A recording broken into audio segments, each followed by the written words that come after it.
Now, I've been tying quite a few it's basic soft hackles or wet flies. These ones here, what I'll do is I'll pan out a wee bit so you can actually see them. So if we come out, we'll see the flies I've been tying. Now basically these are just a selection of flies that I like to I like to fish as well as tie, and I mean these are basically everyday wet flies or soft hackles or spider patterns, depending what you call them. Basically your water hen below, snipe in purple, patch in yellow, patch in orange. This one here is a golden plover and hare's ear with a gold rib. This is just a light variant of the March Brown, and with the key there. Now the fly I'm going to be tying next on the list is it's a winged version of it's basically the red spinner. This is a great wee fly, and you can tie it in size 12s and 14s. It's a nice pattern in the two sizes. Normally fished in the evening these when I fish these, so I'm going to tie it in the size 12, so you get bigger size would be the better size. Now I'm just going to zoom back in so you can see a wee bit better. Now I'm going to start just about a head length away from the eye. That just saves a wee bit of bulk when we go to tie in the wing or the hackle. Now I'll come down about 4 or 5 turns, tie in the thread. Then we tie on a flat silver tinsel. This is a small. We tie this in the way down. I'm going to put it on the side of the hook, in this case my side. Then I'm going to wind to basically the point of the hook, maybe a turn or so slightly by it. Then we tie in some tail fibres. Now it's optional why you do this, but I'm putting some tail fibres, and this is just a cock hackle fibre. Just maybe a good half dozen fibres.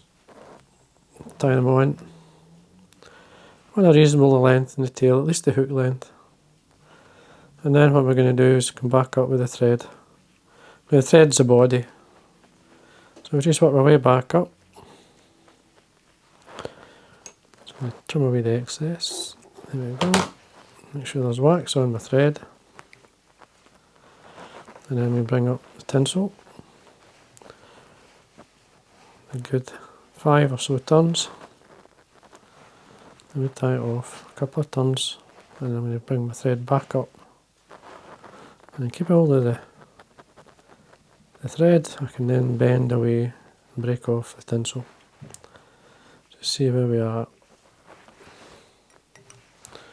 Now for the wing, I'm going to use some Starling. These are the primary feathers from the wing of the Starling. We've got a right and a left.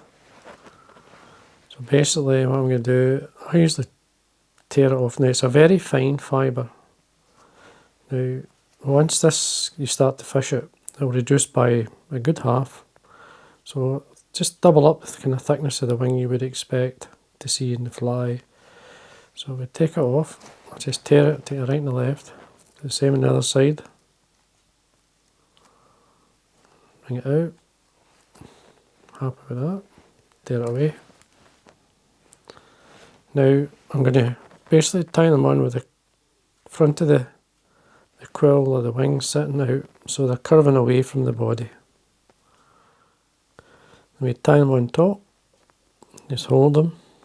You're looking for a wing length around about the length of the hook as well, but tail length will give you an idea.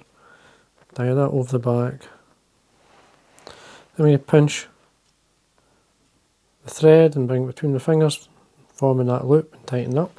Do the same again. Just another one just to make sure it's not going to move. As I say, don't worry about the thickness of the wing, especially if you're using Starling, because it will reduce a good bit, a lot more than a standard wing. Just going to trim away. Again, make sure you wax your thread. A wee bit of hair here, it's a bit off the wing. There's always a fibre that gets annoying. It's just curling around the eye of the hook, so I'm just bringing it out. Just be patient and then we'll get it away. Now leave these butt ends at the moment. If I remember, we're using a piezo silk which is a lot thicker than your standard. And now I'm using a brown hen for the hackle, and I'm going to tie it in front. As you can see, there's the sort of colour there. So now I'm going to tie this in by the tip. Usually you can take away the fluff if you wish, at the base. I'm going to locate the tip of the hackle using the hackle pliers. So you can basically tie this in. You trim it. Should have waxed this out, but I'll do it again just to make sure. Catch this on. You go back with that turn to make sure it's in line, and we're tying in the wing at the same time as tying on the hackle. Just saving a wee bit of bulk. And then just basically what I'm doing is folding the fibres towards the back. Front of the hackle is facing the eye of the hook. A nice straight turn there.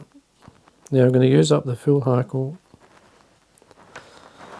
You can always reduce it if you feel it's too much, but I feel this is an Indian neck, it's very fine, and using up the hackle will not do you any harm. There's a big fly. Now once we get to this point here, we just follow up with the thread. Because the stem of these feathers are thin, I can then, a couple of turns, I can then fold it back. Now you can usually break it off, but I'm going to trim it away. There. Now doing that means obviously it's far stronger. And then we can whip finish. We're winding down towards the eye. And then pull. Now basically, what I'm going to do here now is put my nail in the side of the hook and pull, which will tighten the whip finish, and at the same time you'll see it basically tapers it. Even if you overlap a turn, if you don't go 1, 2, 3 down the waist type thing, if you slightly overlap a turn, and then don't worry too much, because once you finish and you pull the tighten up in the knot, it will find its place, it will taper in. Just hold it out, trim away. And there we are. Just see how it's sitting. You can see how the wing, there's a lot of life in the wing, so a lot of movement in that.